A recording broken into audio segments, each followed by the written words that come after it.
अच्छे लोगों के साथ हमेशा बुरा क्यों होता है? इसका जवाब गीता में श्री कृष्ण ने दिया है अर्जुन को।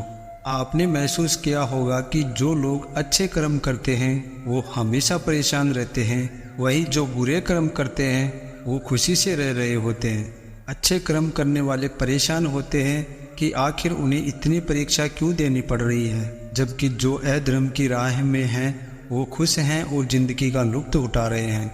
अगर आपके मन में भी ये सवाल आया है तो आज हम आपको इसका जवाब देंगे। ये जवाब वो है जो भागवत गीता में लिखा है और श्री कृष्ण ने अर्जुन को दिया था। लेकिन इससे पहले कहना चाहूँगा कि अगर अभी तक चैनल को सब्सक्राइब नहीं किया है तो पहले चैनल को सब्सक्राइब कर लें और बेल आइकन को दबाकर ऑल पर क्लिक कर लेना। भगवत गीता में वर्णित कथा के अनुसार जब भी अर्जुन के मन में कोई दुविधा होती थी तो वो श्री कृष्ण के पास पहुँच जाते थे। एक बार की बात है, अर्जुन भगवान श्री कृष्ण के समीप आया। वह कहता है कि वो दुविधा में है और इसका जवाब वो श्री कृष्ण से चाहते हैं। श्री कृष्ण ने पूछा कि क्या सवाल है तुम्हारा, कौन सी दुविधा में हो, मुझे बताओ। तब अर्जुन ने कहा, मुझे ये जानना है कि अच्छे लोगों के साथ हमेशा बुरा ही क्यों होता है, वह दुखी क्यों रहते हैं, वही बुरे लोग खुशहाल दिखते हैं, ऐसा क्यों? अर्जुन के मुख से ऐसी बातें सुनकर श्री कृष्ण मुस्कुराए और कहा, मनुष्य जैसा सोचता है और महसूस करता है वैसा कुछ नहीं होता, बल्कि अज्ञानता की वजह से वो सच्चाई नहीं समझ पाता है। अर्जुन उनकी ये बात समझ नहीं पाए। इसके बाद श्री कृष्ण ने क्या कहा वो जानते हैं। श्री कृष्ण ने अर्जुन से कहा, पार्थ, मैं तुम्हें एक कथा सुनाता हूँ, उसे सुनकर तुम समझ जाओगे कि हर प्राणी को उसके कर्म के हिसाब से ही फल मिलता है। प्रकृति हर किसी को अपनी राह चुनने का मौका देती है। अब वो मनुष्य की इच्छा पर निर्भर करता है कि उसे धर्म की राह चुननी है या अधर्म की। कथा शुरू करते हुए श्री कृष्ण ने कहा, एक नगर में दो पुरुष रहा करते थे। एक पुरुष व्यापारी था जिसके जीवन में धर्म की बहुत महत्ता थी। वो पूजा पाठ में यकीन रखता था। वह हर रोज मंदिर जाता, दान धर्म भी करता और हर रोज भगवान की पूजा पाठ करता था। वही दूसरा पुरुष बिल्कुल विपरीत था। वो हर रोज मंदिर तो जाता था लेकिन पूजा करने नहीं, बल्कि मंदिर के बाहर से जूते चप्पल चुराने जाता था। उसे दान और धर्म से कोई लेना देना नहीं था।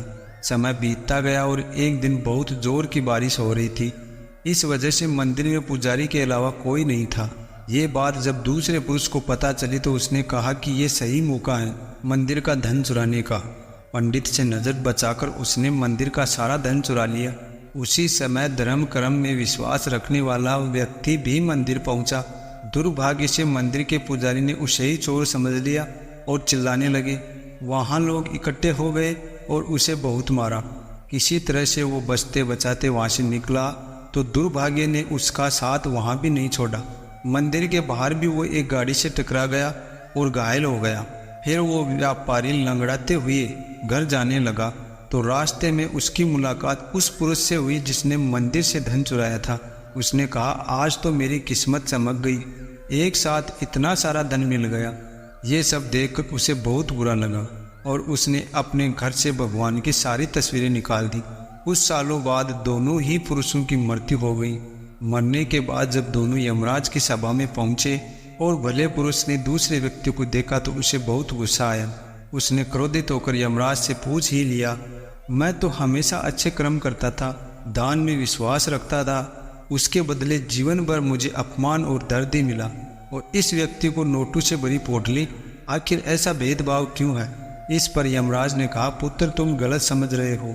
जिस दिन तुम्हारी गाड़ी से टक्कर हुई थी वो दिन तुम्हारे जीवन का आखिरी दिन था, परंतु तुम्हारे अच्छे कर्मों की वजह से तुम्हारी मौत सिर्फ एक छोटी सी चोट में बदल गई। तुम इस दुष्ट व्यक्ति के बारे में जानना चाहते हो? दरअसल इसके भाग्य में राजयोग था, मगर इसके कुकर्मों और अधर्म की वजह से वो सिर्फ एक छोटी सी धन की पोटली में बदल गया। कथा सुनने के बाद श्री कृष्ण अर्जुन से कहते हैं, पार्थ, क्या अब तुम्हें तुम्हारे सवाल का जवाब मिल गया? ऐसा सोचना कि भगवान तुम्हारे कर्मों को नज़रअंदाज कर रहे हैं, ये बिल्कुल भी सत्य नहीं है। भगवान हमें कब क्या किस रूप में दे रहा है मनुष्य को समझ में नहीं आता है, मगर आप अच्छे कर्म करते रहे तो भगवान की कृपा हमेशा बनी रहती है। इसलिए अपने अच्छे कर्मों को बदलना नहीं चाहिए, क्योंकि उसका फल हमें इसी जीवन में मिलता है। इसलिए मनुष्य का फर्ज है कि वो हमेशा अच्छे कर्म करते रहे, क्योंकि श्री कृष्ण ने गीता में भी बताया है कि किसी के द्वारा किया गया कर्म बेकार नहीं जाता है, चाहे वो अच्छा हो या बुरा हो। तो दोस्तों, वीडियो कैसा लगा कमेंट करके ज़रूर बताना, और हाँ, वीडियो को लाइक ज़रूर कर देना। वीडियो पूरा देखने के लिए आपका बहुत बहुत धन्यवाद।